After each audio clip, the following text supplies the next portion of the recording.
Programme जुर्म अंजाम के साथ मैं हूं तारिक हफीज। नाज़रीन, लाहौर शहर में बढ़ती हुई कत्ल की वारदातों को अगर देखा जाए तो कुछ ऐसी वारदातें भी हैं कि जो मुख्तलिफ गैंग्स के दरमियान होती हैं या गैंग्स पहले तो इकट्ठे काम कर रही होती हैं लेकिन बाद में इख्तलाफात सिर्फ इस वजह से बढ़ जाते हैं या तो अना का मामला आड़े आ जाता है और या फिर चौधराहट का। आज हम इसी किस्म के एक वाक़े से पर्दा उठाएंगे जिसमें इन्वॉल्व है टोपी गैंग।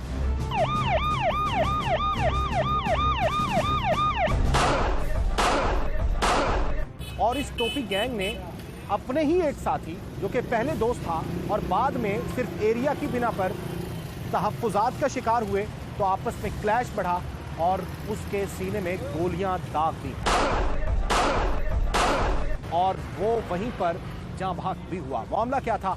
टोपी गैंग इस वक्त पुलिस की गिरफ्त में है। थाना शादरा चलते हैं और वहां से कानून के रखवालों से भी बात करेंगे और साथ साथ गैंग के गिरफ्तार अरकान से भी।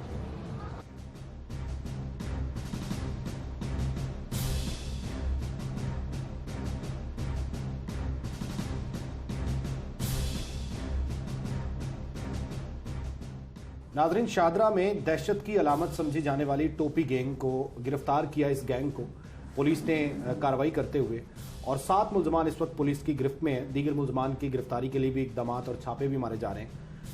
इस मुकदमे के तफ्तीशी और शादरा पुलिस स्टेशन के तफ्तीशी इंचार्ज अख्तर साहब हमारे साथ मौजूद हैं। अख्तर साहब, ये जो टोपी गैंग है, कितने इसमें अफराद हैं और ये क्या कार्रवाइयाँ पहले भी करती रही और कितने मुकदमात में मतलूब थी?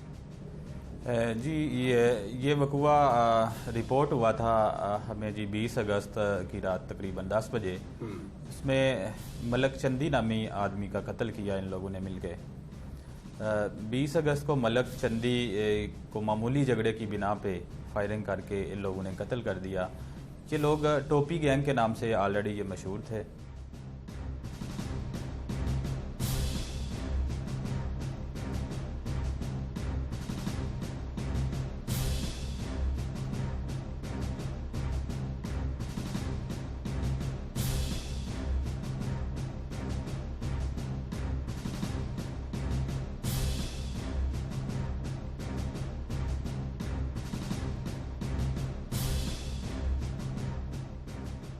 और इस FIR में टोटल जो है 9 अफराद नॉमिनेट हैं। 9 अफराद में से 7 जो इस गैंग के अरकान है वो हमने अरेस्ट कर लिए हुए हैं। इनका जो सरगना है वो अली अकबर उर्फ अकरू है, उसको भी गिरफ्तार वो अभी तक जो है वो मफरूर है। इंशाल्लाह उसके पीछे भी हम काम कर रहे हैं और जल्द ही उसको अरेस्ट कर लेंगे। अच्छा, इसमें ये बताया जा रहा है कि एक मर्डर तो हुआ 20 अगस्त को, उसके बाद इसके गवाह को भी कत्ल कर दिया गया? नहीं, बेसिकली वो लड़का गवाह नहीं था, वो मलक चंदी का ही दोस्त था उस्मान उर्फ काला। अच्छा। इस केस की पैरवी कर रहा था। जो मलक चंदी का भाई है वसीम, उसके साथ ये आता जाता था, थाने भी आता था और कोर्ट कचहरी में भी जाता था। ये यानी कि इस केस को परसू कर रहा था, पैरवी कर रहा था दोस्त के नाते की वजह से। तो इस उस्मान उर्फ काले को भी इन लोगों ने बड़ी बेरहमी से कत्ल कर दिया जी। इसमें शूटर हायर किए और अच्छा। शूटरों के जरिए ये मर्डर करवा दिया। तो ये वाकया क्या हुआ था? किसी चौक में, चौराहे में हुआ? सरेआम इन्होंने कत्ल किया था उसे? मलक चंदी को इन लोगों ने जी शारेआम भी कत्ल किया। मामूली झगड़ा हुआ था। उसी महल्ले का एक इलेक्ट्रिशियन था, वो इलेक्ट्रिशियन की वजह से इनका कुछ झगड़ा हो गया। उस फयाज उर्फ काला, साकब भाई, खुरम, ये थर्ड फ्रीक है इस सारे केस में, सारी स्टोरी में। इनके साथ मलक चंदी का झगड़ा हुआ और इस झगड़े में जो फयाज काला है, इन लोगों ने अकरू वगैरह को हायर किया, मौके पे बुलाया कि तुम भी हमारा साथ दो, हमारा चंदी के साथ झगड़ा हो गया है। तो अकरू वगैरह ने इनके कहने पे आके मौके पे फायरिंग करके चंदी को। अच्छा, बताया ये जा रहा है कि वहाँ पे ये जो मलक चंदी था, इसके पास भी कोई क्लाशनकोव थी, वो भी असले से लेस था और वो उसको मारना चाहता था। जब ये लोग वहाँ पे पहुँचे तो उसने फायरिंग की तो इन्होंने भी उसको फायर से जो है वो हलाक किया। मसला तो था लेकिन ऐसा अभी तक कोई चीज़ सामने नहीं आई कि उसने फायरिंग की है।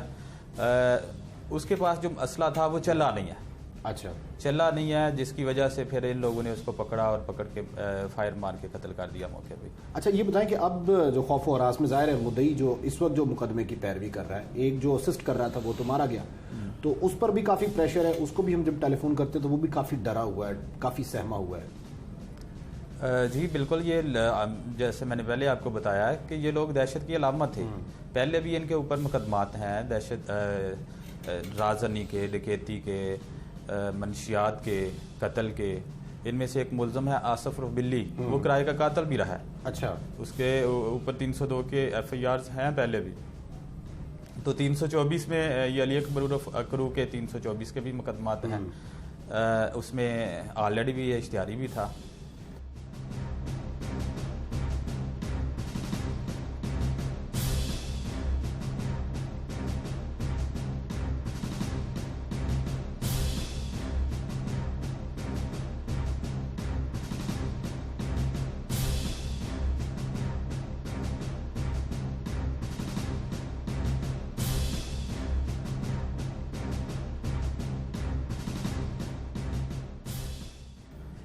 तो अब भी ये भागा हुआ तो है। ये वारदातें कहाँ पे करते थे? सिर्फ शादरा के थाने के एरिया में या बाहर जाकर भी जो है वो कोई वारदातें वगैरह करते थे? वारदातों का इनका रिकॉर्ड है जी साहब का, ये मुख्तलिफ इलाकों में वारदातें करते थे।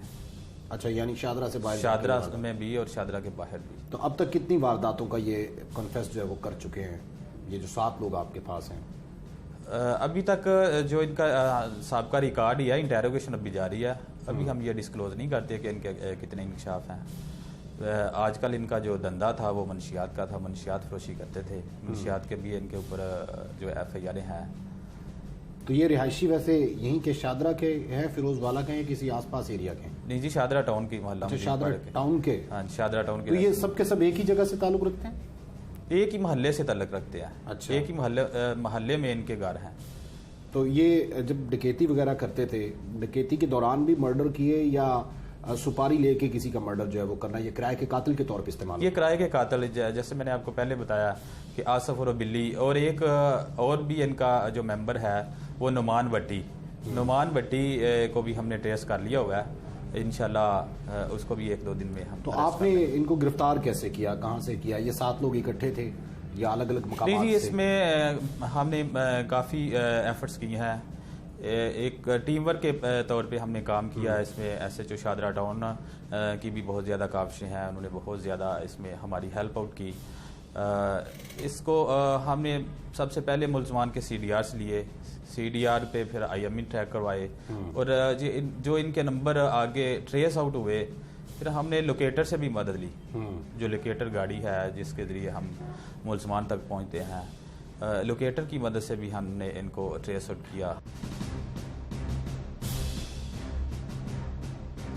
अच्छा, बाज़-औक़ात ये होता है कि चकमा बड़ा दिया जाता है पुलिस को, जाहिर है आपने मोबाइल से उसको लोकेट करना है, उसको ट्रैप वहाँ से करना है। तो कई मुकदमात में आपसे ही एक पिछले मुकदमे में जब बात हो रही थी तो उसमें मोबाइल किसी और जगह पे है तो बंदा किसी और जगह पे है, या एक लोकेशन आपको वक्त में कोई और मिल रही है तो अगले वक्त में कोई और लोकेशन है, तो इस तरह का सीन तो नहीं हुआ? या फिर एक ही जगह पे जहाँ पे ये नहीं, वहीं पे रेड किया? इन लोगों को हमने 3 मुख्तलिफ जगहों से गिरफ्तार किया। अच्छा, 2 को अलहदा गिरफ्तार किया, फिर 2 को किसी और जगह से किया, 3 को हमने अलहदा गिरफ्तार किया। इस तरह हमने 3 मुख्तलिफ जगहों से इनको अरेस्ट किया। अच्छा सर, 20 अगस्त को जो FIR दर्ज हुई थी उसके कितने अरसे बाद आपने इनको गिरफ्तार किया है? ये जी 20 अगस्त का तो वकूआ है तकरीबन। अब ये मेरे पास रिमांड पे हैं, तो तकरीबन 2 माह हो ही गया। 2 माह बाद के हमने इनको गिरफ्तार कर लिया। ठीक है। अच्छा ये बताएं कि शादरा के इलाके के लोग जो हैं वो इनको जानते हैं, टोपी गैंग को, या ये भी अभी जिस तरह से लाहौर में, कराची में जो माफिया सरगर्म था भत्ताखोरी का, ये इस किस्म का लैंड माफिया या कब्जा, ये वो इस किस्म के भी इन्वॉल्व थे ये एक्सटॉर्शन के केसेस में? नहीं, सच पहले तो टोपी गैंग का हमने भी इतना कोई नाम नहीं सुना था। जिस मोहल्ले में ये जो लोग रह रहे थे वहाँ पे ही ये टोपी गैंग के नाम से मशहूर थे।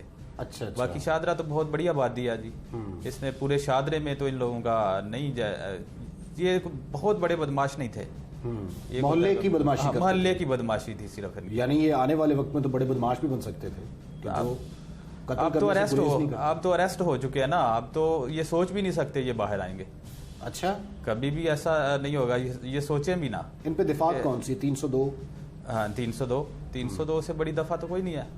बिल्कुल। और 302 में ये नॉमिनेटेड है FIR में, और इनके खिलाफ इतनी एविडेंस हैं कि ये सोच भी नहीं सकते। नहीं, ये साथ के साथ उसमें से कुछ तो बाहर आ जाएंगे ना, मतलब वो तो अदालत पे डिपेंड करते हैं। लेकिन आप क्या देख रहे हैं? जो मेन अक्यूज्ड हैं, टोपी गैंग के मेंबर जो हैं, वो कभी बाहर नहीं आ सकते इस केस में। वो 2 हैं, 3 हैं, 4 हैं? वो चार लोग हैं। 4 लोग। और ये बाकी जो 5 लोग हैं वो उनको असिस्ट करते हैं? हाँ, ये वो लोग हैं जिनकी वजह से ये झगड़ा हुआ।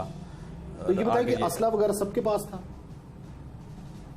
जो टोपी गैंग के जितने भी मेंबर हैं वो सबके पास असला था। जो ओरिजिनल आप बता रहे हैं कि जो 4 हैं, बिल्कुल सब, जो बानी अरकान में इनके शामिल होते हैं कि जिन्होंने ये स्टार्ट किया। हाँ, उनके पास असला नहीं था। जिनकी वजह से झगड़ा हुआ, उन लोगों ने फोन करके बुलाया था टोपी गैंग के मेंबरान को, यहाँ जिसके साथ हुआ, ताकि वो आके इनकी मदद करे, और इन्होंने ऐसी मदद की कि उसकी जान ले ली। अच्छा, मलिक चंदी के जो हैं, जो मुदई पार्टी है, उसके बारे में क्या ख्याल है? क्या वो भी झगड़ालू था, या उसके भी इस किस्म के रवाबित थे, या कोई और झगड़ा था? वजह क्या थी? झगड़ा मामूली बात तो थी, लेकिन वो मामूली बात क्या थी कि जिसकी वजह से इतनी तैश और इतनी लड़ाई और इतना तशद्दुद सामने आ गया? झगड़ा तो हुआ था, इसका मोहल्ले का कोई एक इलेक्ट्रिशियन था, उसका झगड़ा था मलिक चंदी के साथ। मामूली काम करवाने की वजह से इसने उसको थप्पड़ वगैरह मार दिए। पहले ये झगड़ा हुआ दोपहर के टाइम को, उसके बाद शाम के टाइम तकरीबन वकूआ से 10-15 मिनट पहले ये जो फयाज काला है उसकी दुकान पे वो लड़का बैठा हुआ था, इलेक्ट्रिशियन। उस जगह पे, यानी उनकी दुकान पे, वो इलेक्ट्रिशियन भी मौजूद था और मलिक चंदी भी उधर आ गया। मलिक चंदी ने उसको फिर दोबारा मारा, सिर्फ उसी वजह से कि तुमने मेरा काम नहीं किया, इन लोगों का काम करना शुरू कर दिया। उसी झगड़े से वो मलिक चंदी इनके साथ भी झगड़ पड़ा, और एक छोटी सी मामूली बात से बहुत बड़ा झगड़ा जो है वो क्रिएट हो गया। अच्छा सर, मुतादिद जो FIRs हैं वो आपके पास हैं, इस किस्म के मुकदमात के, छोटी लड़ाई से जो है वो बड़ी लड़ाई की तरफ और कत्ल की वारदात तक पहुंच जाती है कि होमिसाइड में केस लाना पड़ता है। तो आप समझते हैं कि ये छोटे छोटे मामलात को खुश उसलूबी से सुलझा लिया जाए तो बेहतर है मोहल्ले की सतह पे? ये देखें जी, अब इंसान में पेशेंस है ही नहीं, बर्दाश्त तो रही नहीं। छोटी सी बात को वो बहुत बड़ा बना लेते हैं, छोटे से झगड़े को बहुत बड़ा बढ़ा लेते हैं कि वो संभालना मुश्किल हो जाता है। वक्ती तौर पे तो ये लोग नहीं समझते, गुस्से में आके बहुत बड़ा जो है कदम उठा लेते हैं, लेकिन बाद में ये लोग पछताते हैं। तो अभी ये इनको पछतावा है जो आपने पकड़े लोग? अंडरस्टूड है, जाहिर है अब तो वो वक्त दोबारा नहीं आ सकता इनके हाथ। तो अभी जो मुदई को थ्रेट कॉल्स कर रहे हैं वो 2 लोग जो बाहर हैं, उसकी वजह से मुसलसल वो अजियत में मुब्तला है? नहीं, अभी दोबारा तो कोई कॉल नहीं उसको, कोई भी। अभी जब हमने उसको कॉल की तो वो कहते हैं कि मैं बाहर नहीं निकल सकता, मैं फला जगह जा रहा हूँ कि जरा मैं सेफ रहूँ, क्योंकि वो डर इस वजह से रहा है क्योंकि पहले भी जो असिस्ट कर रहा था। देखें जी, खौफ तो होता है। एक उसका भाई पहले कत्ल हो चुका है, ठीक है, 1 माह के बाद दूसरा उसका दोस्त कत्ल हो गया। अब कोई भी इंसान होगा तो उसके दिल में खौफ तो होगा, हिम्मत तो दिखानी पड़ेगी उसे। लेकिन अभी उसको अश्योरिटी है हमारी तरफ से भी कि वो अब सेफ है, क्योंकि जो मेन अक्यूज्ड है वो हमने पकड़ लिए हुए हैं, और एक बंदा जो है वो हमने ट्रेस आउट तो कर लिया हुआ है उसको। 1-2 दिन के अंदर उसको भी इंशाल्लाह गिरफ्तार। अच्छा सर, इनसे जो असला बरामद हुआ है, कोई हुआ है असला बरामद? अभी इंटेरोगेशन जारी है, असला इंशाल्लाह बरामद करेंगे। असला अभी बरामद नहीं किया मतलब?